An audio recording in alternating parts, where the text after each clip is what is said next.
কোন নারী তার ইচ্ছে মতো জান্নাতের দরজাসমূহের যে কোনো দরজা দিয়ে প্রবেশ করতে পারবে? আসসালামু আলাইকুম ওয়া রাহমাতুল্লাহ। সুপ্রিয় দর্শক শ্রোতা, এমডি ইউসুফ আলী চ্যানেলটিতে আপনাকে স্বাগতম। আজকে আমরা জানব কোন ধরনের নারী জান্নাতবাসী হবে। কোন নারী তার ইচ্ছে মতো জান্নাতের দরজাসমূহের যে কোনো দরজা দিয়ে প্রবেশ করতে পারবে। মিশকাত শরীফের একটি হাদিসে আসছে, আনাস রাদিয়াল্লাহু আনহু বর্ণনা করেন, ক্বালা রাসূলুল্লাহ সাল্লাল্লাহু আলাইহি ওয়াসাল্লাম, আল্লাহ রাসূল সাল্লাল্লাহু আলাইহি ওয়াসাল্লাম বেশ কিছু গুণাবলীর কথা বলেছেন, বেশ কিছু কয়েকটি কাজের কথা বলেন, কয়েকটি আমলের কথা বলেন। এই গুণাবলীগুলো, এই আমলগুলো, এই কাজগুলো যেই নারী করবে, যেই নারী এই কাজগুলো করবে, এই আমলগুলো করবে, ওই নারী জান্নাতবাসী হবে। এবং ওই নারী, আল্লাহ রাসূল বলেন, ফালতাদখুল মিন আইয়ি আবওয়াবিল জান্নাতিল শাআত, ওই নারী তার ইচ্ছে মতো জান্নাতের যে কোনো দরজাসমূহ দিয়ে তিনি প্রবেশ করতে পারবে। তো সেই কাজগুলো কি, সে আমলগুলো কি কি, আসুন আমরা জেনে নিই সে আমলগুলো সম্পর্কে। তবে তার আগে বলবো, শান্তিময় ইসলামের বাণী প্রচারের লক্ষ্যে অবশ্যই ভিডিওটি বেশি বেশি শেয়ার করবেন।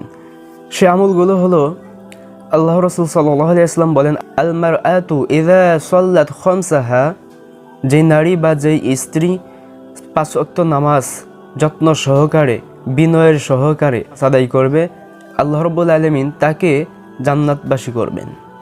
ওয়া সামাত শাহরাহা, এবং ওই নারী, যে নারী রমজান মাসে রোজা রাখে, যে নারী রমজান মাসে সিয়াম পালন করে।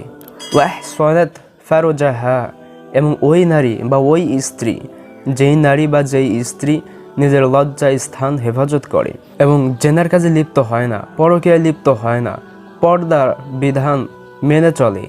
এরপরে বলা হয়েছে ওয়া আতাআত বা'লাহা, ওই নারী, যেই নারী তার স্বামীর নির্দেশ মেনে চলে, ওই নারী, যে নারী তার স্বামীর আনুগত্য করে, অর্থাৎ তার স্বামী জায়েজ পন্থায়, হালাল পন্থায় যা নির্দেশ করে সেটাই শুনে, সেটাই মানে।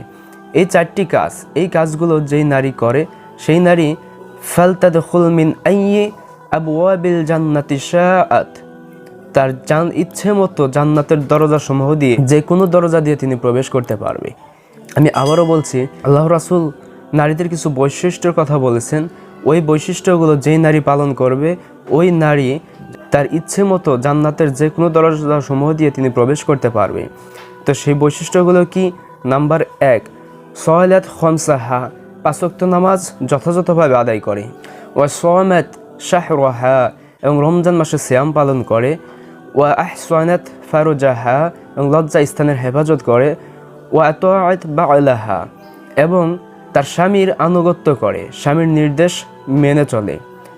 ফালতাদখুল মিন আইয়ি আবওয়াবিল জান্নাতি শাআত, তার ইচ্ছে মতো জান্নাতের যে কোনো দরজাসমূহ দিয়ে তিনি প্রবেশ করতে পারবে। তাই আল্লাহ তাআলা আমাদের মুসলিম নারীদেরকে এই 4টি হুকুম অনুযায়ী জীবন পরিচালনা করার তৌফিক দান করুন। আল্লাহ তাআলা আমাদের সকলকে হেদায়েত দান করুন। সুপ্রিয় দর্শকবৃন্দ, ভিডিওটি ভালো লাগলে অবশ্যই একটি লাইক করবেন, শেয়ার করবেন, কমেন্ট করে আপনার মূল্যবান মন্তব্য জানাবেন। আর সাবস্ক্রাইব না করে থাকলে একটি সাবস্ক্রাইব করে আমাদের সাথেই থাকবেন। আসসালামু আলাইকুম ওয়া রাহমাতুল্লাহ।